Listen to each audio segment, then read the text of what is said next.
Bravo Letničie, bravo Petrova Ves, bravo okolité obce. Takto sa bojuje za svoj domov.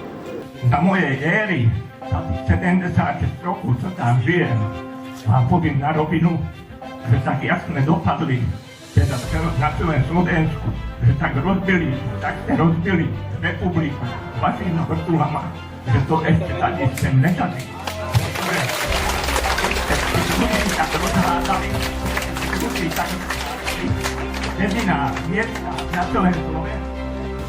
Tak si dokázali láhnuť pod traktor a pod dopravný priestor. Ste si vedomí, pán Lacko, toho, že toto vás čaká aj tu na?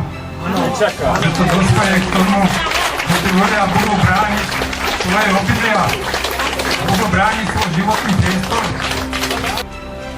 Nemáte čo stavať na úrodnej pôde. Prepačte, bude k tomu aj otázka? Reprezentuje postoj 476 občanov týchto obcí. Títo občania svoj názor jednoznačne vyjadrili v miestnych